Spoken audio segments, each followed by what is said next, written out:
أعوذ بالله من الشيطان الرجيم. بسم الله الرحمن الرحيم. يعتذرون إليكم إذا رجعتم إليهم قل لا تعتذروا لن نؤمن لكم قد نبأنا الله من أخباركم وسيرى الله عملكم ورسوله ثم تردون إلى عالم الغيب والشهادة فينبئكم بما كنتم تعملون. سيحلفون بالله لكم إذا انقلبتم إليهم لتعرضوا عنهم فأعرضوا عنهم إنهم رجس ومأواهم جهنم جزاء بما كانوا يكسبون. يحلفون لكم لترضوا عنهم فإن ترضوا عنهم فإن الله لا يرضى عن القوم الفاسقين. الأعراب أشد كفرا ونفاقا وأجدر ألا يعلموا حدود ما أنزل الله على رسوله والله عليم حكيم. ومن الأعراب من يتخذ ما ينفق مغرما ويتربص بكم الدوائر عليهم دائرة السوء والله سميع عليم. ومن الأعراب من يؤمن بالله واليوم الآخر ويتخذ ما ينفق قربات عند الله وصلوات الرسول ألا إنها قربة لهم سيدخلهم الله في رحمته إن الله غفور رحيم. والسابقون الأولون من المهاجرين والأنصار والذين اتبعوهم بإحسان رضي الله عنهم ورضوا عنه وأعد لهم جنات تجري تحتها الأنهار خالدين فيها أبدا ذلك الفوز العظيم. وممن حولكم من الأعراب منافقون ومن أهل المدينة مردوا على النفاق لا تعلمهم نحن نعلمهم سنعذبهم مرتين ثم يردون إلى عذاب عظيم. وآخرون اعترفوا بذنوبهم خلطوا عملا صالحا وآخر سيئا عسى الله أن يتوب عليهم إن الله غفور رحيم. خذ من أموالهم صدقة تطهرهم وتزكيهم بها وصل عليهم إن صلاتك سكن لهم والله سميع عليم. ألم يعلموا أن الله هو يقبل التوبة عن عباده ويأخذ الصدقات وأن الله هو التواب الرحيم. وقل اعملوا فسيرى الله عملكم ورسوله والمؤمنون وستردون إلى عالم الغيب والشهادة فينبئكم بما كنتم تعملون. وآخرون مرجون لأمر الله إما يعذبهم وإما يتوب عليهم والله عليم حكيم. والذين اتخذوا مسجدا ضرارا وكفرا وتفريقا بين المؤمنين وإرصادا لمن حارب الله ورسوله من قبل وليحلفن إن أردنا إلا الحسنى والله يشهد إنهم لكاذبون. لا تقم فيه أبدا لمسجد أسس على التقوى من أول يوم أحق أن تقوم فيه رجال يحبون أن يتطهروا والله يحب المطهرين.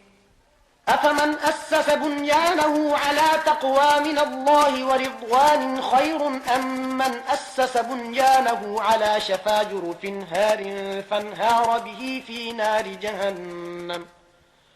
والله لا يهدي القوم الظالمين. لا يزال بنيانهم الذي بنوا ريبة في قلوبهم إلا أن تقطع قلوبهم والله عليم حكيم. إن الله اشترى من المؤمنين أنفسهم وأموالهم بأن لهم الجنة يقاتلون في سبيل الله فيقتلون ويقتلون وعدا عليه حقا في التوراة والإنجيل والقرآن ومن أوفى بعهده من الله فاستبشروا ببيعكم الذي بايعتم به وذلك هو الفوز العظيم. التائبون العابدون الحامدون السائلون السائحون الراكعون الساجدون الآمرون بالمعروف والناهون عن المنكر والحافظون لحدود الله وبشر المؤمنين. ما كان للنبي والذين آمنوا أن يستغفروا للمشركين ولو كانوا أولي قربى من بعد ما تبين لهم أنهم أصحاب الجحيم. وما كان استغفار إبراهيم لأبيه إلا عن موعدة وعدها إياه فلما تبين له أنه عدو لله تبرأ منه إن إبراهيم لأواه حليم. وما كان الله ليضل قوما بعد إذ هداهم حتى يبين لهم ما يتقون إن الله بكل شيء عليم. إن الله له ملك السماوات والأرض يحيي ويميت وما لكم من دون الله من ولي ولا نصير. لقد تاب الله على النبي والمهاجرين والأنصار الذين اتبعوه في ساعة العسرة من بعد ما كاد يزيغ قلوب فريق منهم ثم تاب عليهم إنه بهم رؤوف رحيم. وعلى الثلاثة الذين خلفوا حتى إذا ضاقت عليهم الأرض بما رحبت فضاقت عليهم أنفسهم وظنوا أن لا ملجأ من الله إلا إليه ثم تاب عليهم ليتوبوا إن الله هو التواب الرحيم. يا أيها الذين آمنوا اتقوا الله وكونوا مع الصادقين. ما كان لأهل المدينة ومن حولهم من الأعراب أن يتخلفوا عن رسول الله ولا يرغبوا بأنفسهم عن نفسه ذلك بأنهم لا يصيبهم ظمأ ولا نصب ولا مخمصة في سبيل الله ولا يطؤون موطئا يغيظ الكفار ولا ينالون من عدو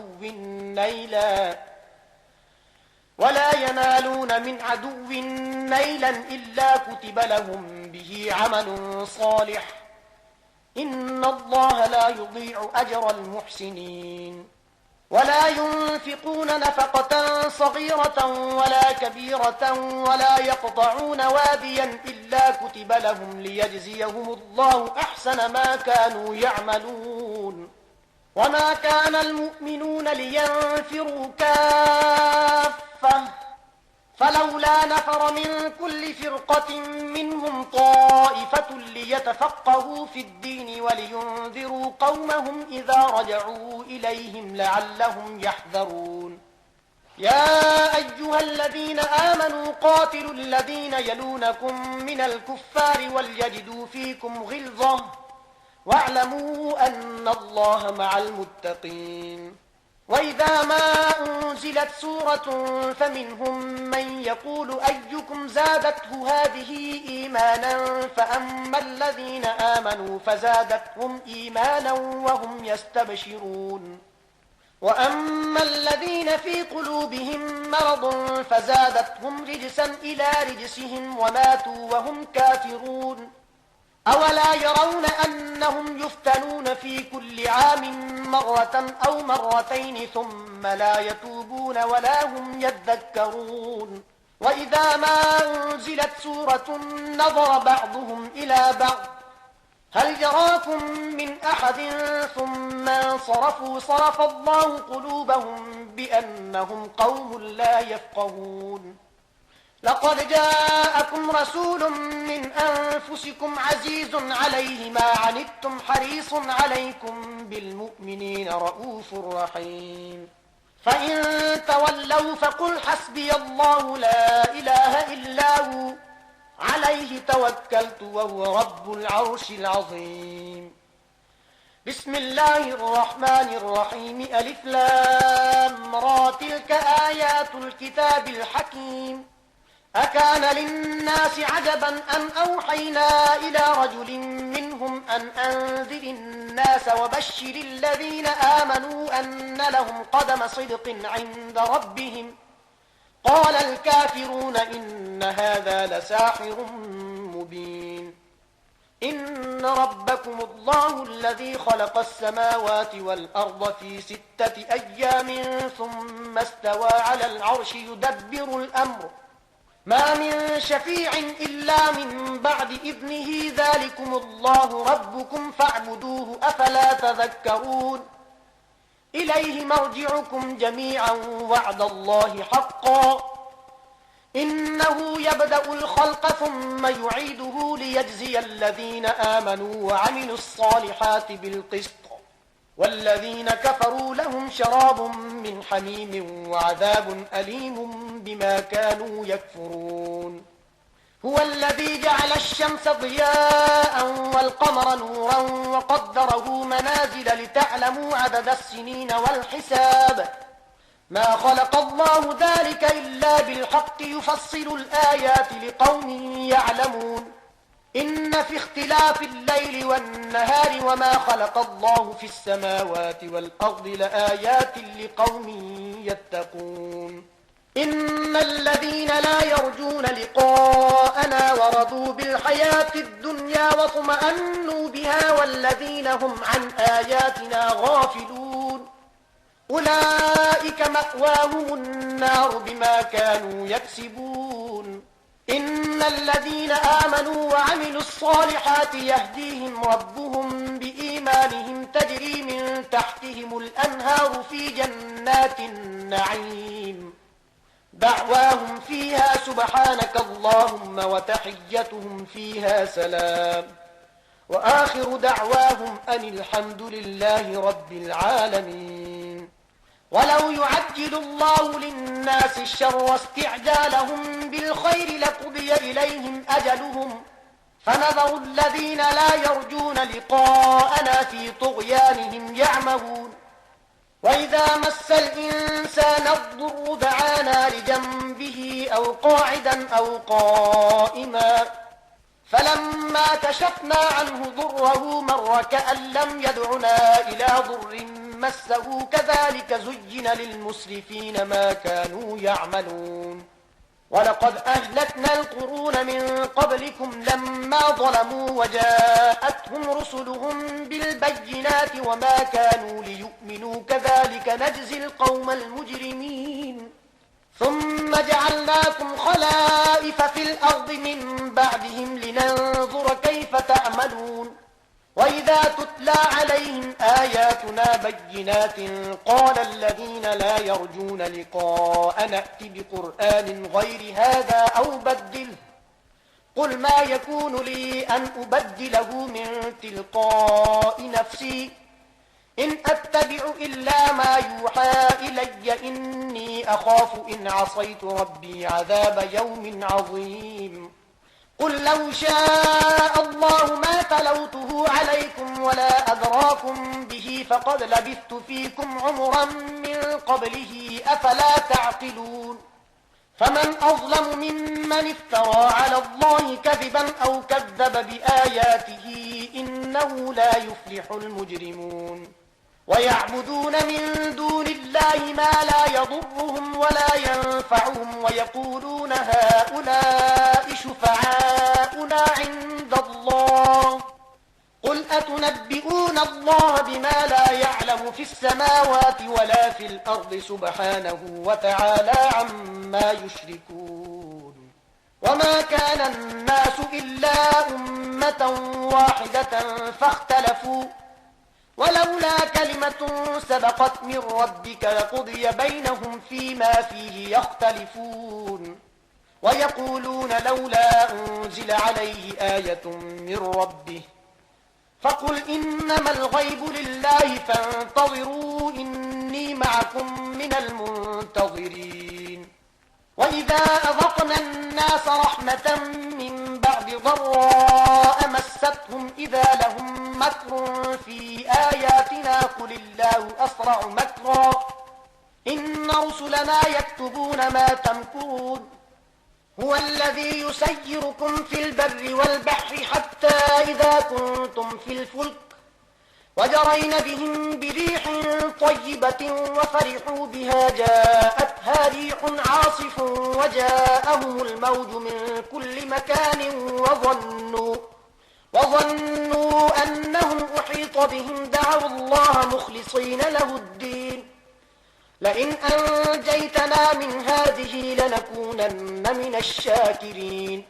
فلما أنجاهم إذا هم يبغون في الأرض بغير الحق يا أيها الناس إنما بغيكم على أنفسكم متاع الحياة الدنيا ثم إلينا مرجعكم فننبئكم بما كنتم تعملون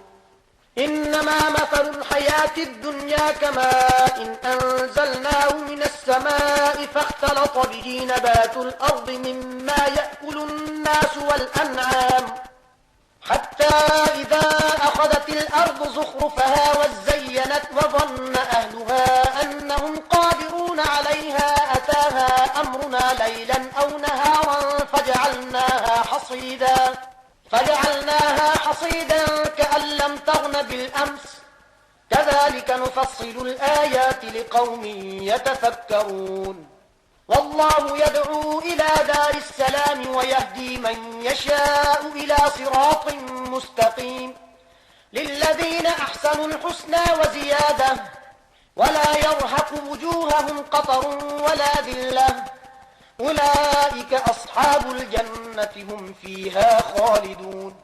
والذين كسبوا السيئات جزاء سيئة بمثلها وترهقهم ذلة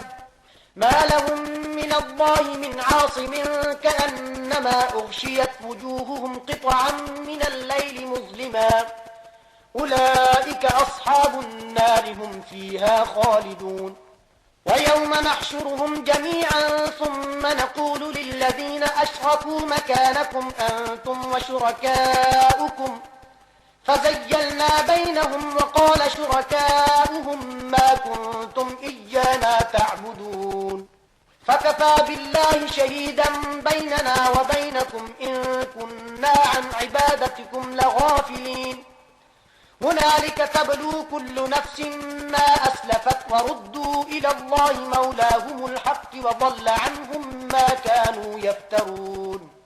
قل من يرزقكم من السماء والأرض أم من يملك السمع والأبصار ومن يخرج الحي من الميت ويخرج الميت من الحي ومن يدبر الأمر فسيقولون الله فقل أفلا تتقون فذلكم الله ربكم الحق فماذا بعد الحق إلا الضلال فأنا تصرفون كذلك حقت كلمة ربك على الذين فسقوا أنهم لا يؤمنون قل هل من شركائكم من يبدأ الخلق ثم يعيده قل الله يبدأ الخلق ثم يعيده فأنا تؤفكون قل هل من شركائكم من يهدي إلى الحق قل الله يهدي للحق أفمن يهدي إلى الحق أحق أن يتبع أم من لا يهدي إلا أن يهدى فما لكم كيف تحكمون وما يتبع أكثرهم إلا ظنا إن الظن لا يغني من الحق شيئا إن الله عليم بما يفعلون وما كان هذا القرآن أن يفترى من دون الله ولكن تصديق الذي بين يديه وتفصيل الكتاب لا ريب فيه من رب العالمين أم يقولون افتراه قل فأتوا بسورة مثله وادعوا من استطعتم من دون الله إن كنتم صادقين بل كذبوا بما لم يحيطوا بعلمه ولما يأتهم تأويله كذلك كذب الذين من قبلهم فانظر كيف كان عاقبة الظالمين ومنهم من يؤمن به ومنهم من لا يؤمن به وربك أعلم بالمفسدين وإن كذبوك فقل لي عملي ولكم عملكم أنتم بريئون مما أعمل وأنا بريء مما تعملون ومنهم من يستمعون إليك أفأنت تسمع الصم ولو كانوا لا يعقلون ومنهم من ينظر إليك أفأنت تهدي العمي ولو كانوا لا يبصرون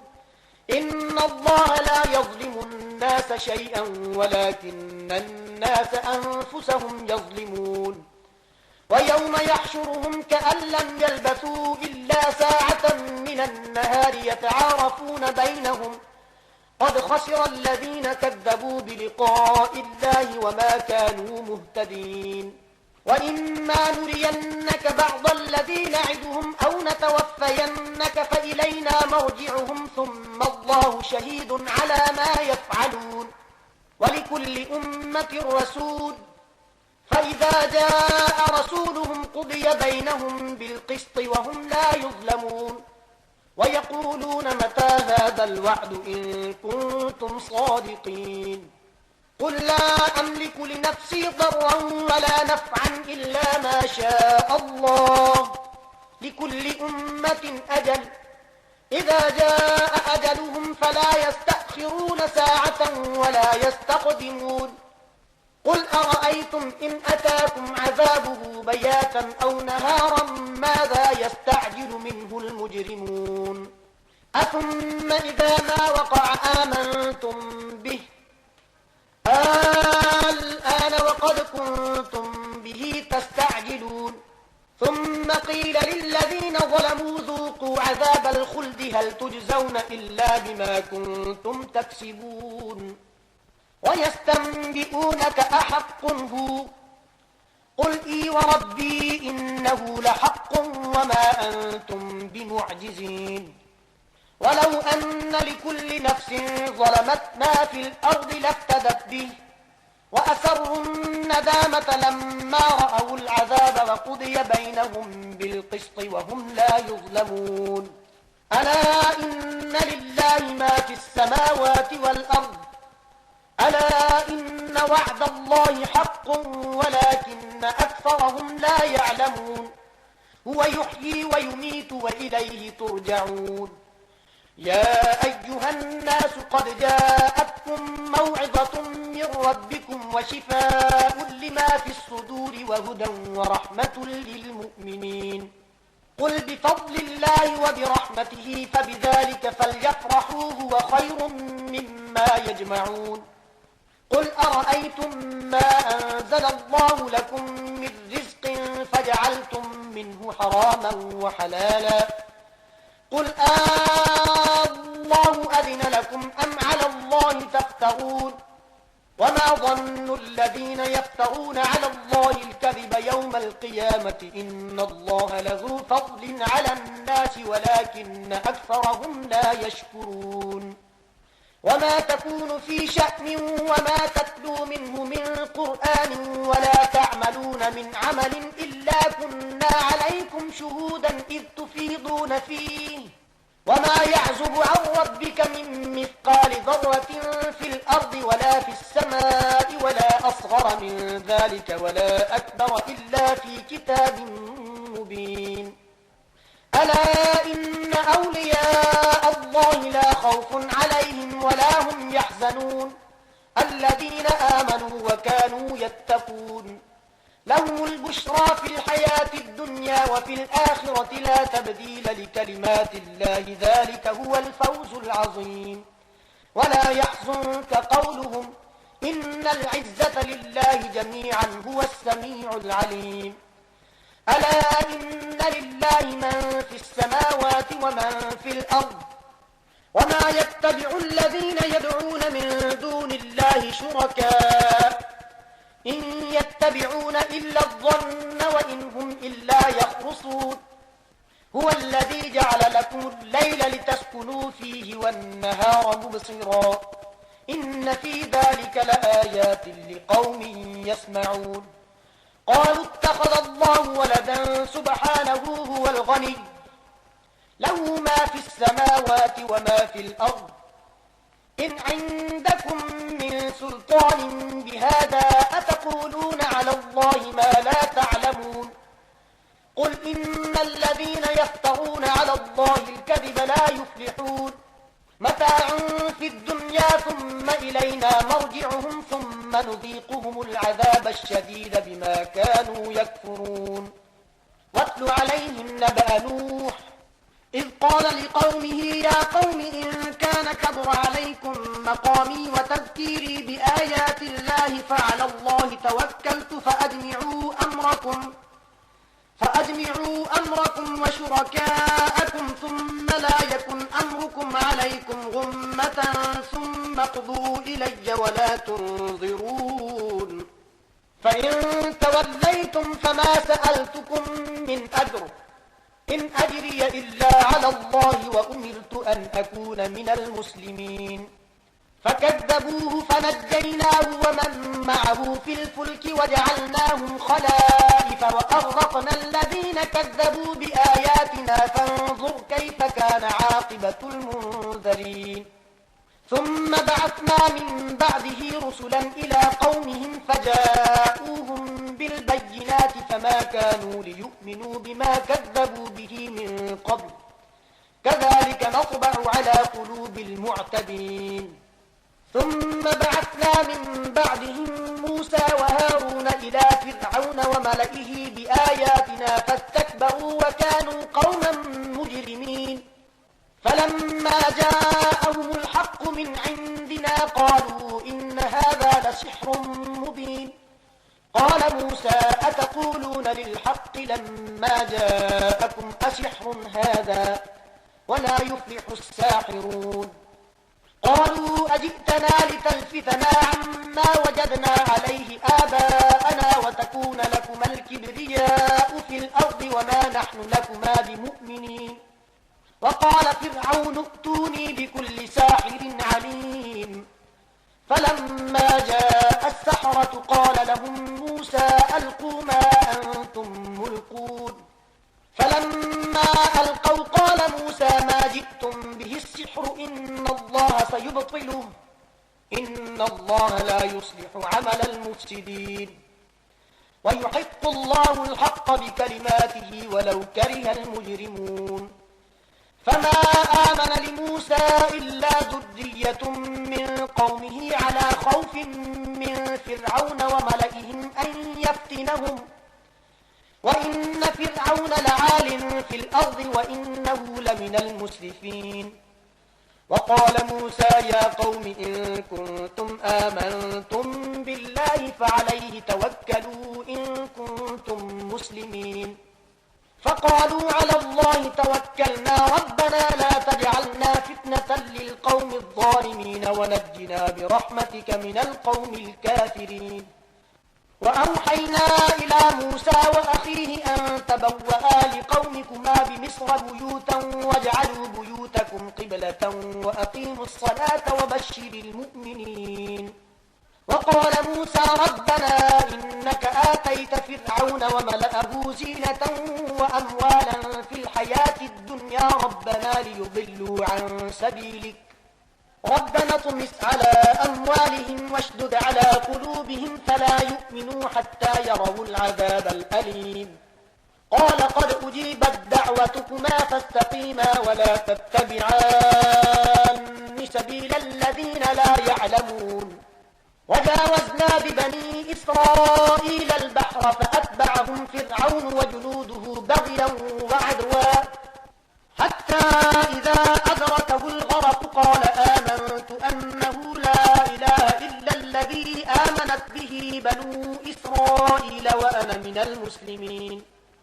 الآن وقد عصيت قبل وكنت من المفسدين فاليوم ننجيك ببدنك لتكون لمن خلفك آية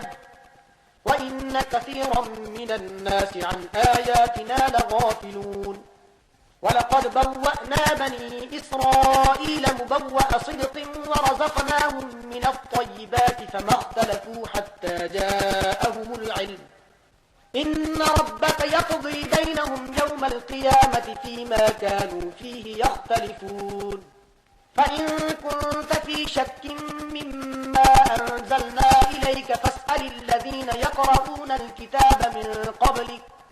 لقد جاءك الحق من ربك فلا تكونن من الممترين ولا تكونن من الذين كذبوا بآيات الله فتكون من الخاسرين إن الذين حقت عليهم كلمة ربك لا يؤمنون ولو جاءتهم كل آية حتى يروا العذاب الأليم فلولا كانت قرية آمنت فنفعها إيمانها إلا قوم يونس لما آمنوا كشفنا عنهم عذاب الخزي في الحياة الدنيا ومتعناهم إلى حين ولو شاء ربك لآمن من في الأرض كلهم جميعا أفأنت تكره الناس حتى يكونوا مؤمنين وما كان لنفس أن تؤمن إلا بإذن الله ويجعل الرجس على الذين لا يعقلون قل انظروا ماذا في السماوات والأرض وما تغني الآيات والنذر عن قوم لا يؤمنون فهل ينتظرون إلا مثل أيام الذين خلوا من قبلهم قل فانتظروا إني معكم من المنتظرين ثم ننجي رسلنا والذين آمنوا كذلك حقا علينا ننجي المؤمنين قل يا أيها الناس إن كنتم في شك من ديني فلا أعبد الذين تعبدون من دون الله ولكن أعبد الله الذي يتوفاكم وأمرت أن أكون من المؤمنين وأن أقم وجهك للدين حنيفا ولا تكونن من المشركين ولا تدع من دون الله ما لا ينفعك ولا يضرك فإن فعلت فإنك إذا من الظالمين وإن يمسسك الله بضر فلا كاشف له إلا هو وإن يردك بخير فلا راد لفضله يصيب به من يشاء من عباده وهو الغفور الرحيم قل يا أيها الناس قد جاءكم الحق من ربكم فمن اهتدى فإنما يهتدي لنفسه ومن ضل فإنما يضل عليها وما أنا عليكم بوكيل واتبع ما يوحى إليك واصبر حتى يحكم الله وهو خير الحاكمين بسم الله الرحمن الرحيم ألف لام را كتاب أحكمت آياته ثم فصلت من لدن حكيم خبير ألا تعبدوا إلا الله إنني لكم منه نذير وبشير وأن استغفروا ربكم ثم توبوا إليه يمتعكم متاعا حسنا إلى أجل مسمى ويؤت كل ذي فضل فضله وإن تولوا فإني أخاف عليكم عذاب يوم كبير إلى الله مرجعكم وهو على كل شيء قدير ألا إنهم يفنون صدورهم ليستخفوا منه ألا حين يستغشون ثيابهم يعلم ما يسرون وما يعلنون إنه عليم بذات الصدور صدق الله العظيم